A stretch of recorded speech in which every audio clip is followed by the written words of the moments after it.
Abasuubuzi okuva mu ttale bw'e Kalangala okubadde Maureen Namboko ne Nalongo Sauda batotodde engeri amatooke gye gabuzeemu. Ogambye enkuba teyatonya mu kiseera kyayo, agenda okutonya atonya leeti ate n'etonya omwezi gumu gwokka bwe guti.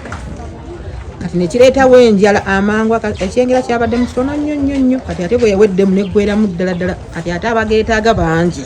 Kati bwe tugenda okufuna akatooke okafuna akandibadde ak'emitwalo ebiri tukagula emitwalo 3 ku mmotoka.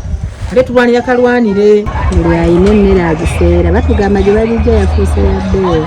Justin Nabayimbaazi ne Susan Nabukalo okuva ku kizinga ky'e Lulamba bagamba nti ebyenfuna byabwe bikoseddwa nnyo naddala olw'ebbula ly'emmere eririwo.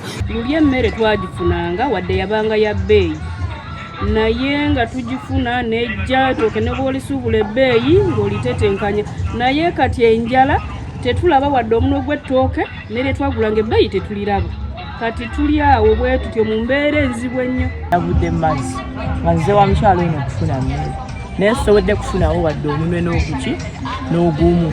Kati ebyenfuna byaffe biba bikoseddwa nnyo. Omwana wange aba tagenda kusoma kati essaawa eno nange ndya ku ttooke eryo era bye mba sirifunye kati eno wiiki ewedde neero gye tutandise sirina mulimu kuba emmere tewali. Emmere eriba bannakalangala ebitundu kumpi 8 ku 10 eva mu disitulikiti okuli Masaka, Wakiso, Isingiro n'Embaala. Wadde nga bannakalangala baagala nnyo okulima wabula ensuku teziwangaala.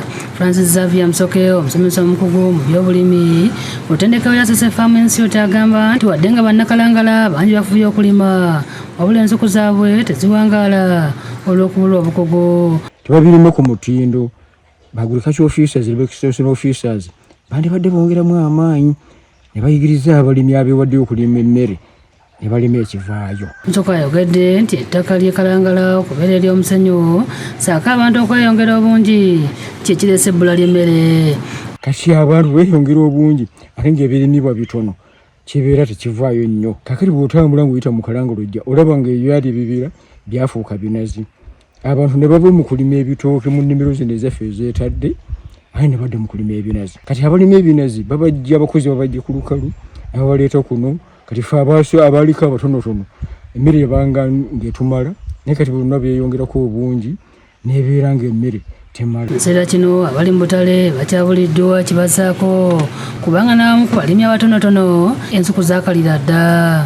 Mu kyasatu paka tukwata eminwe 410. Samuel Nkuba yakusakidde eggulu eno ku Lwabukedde TV.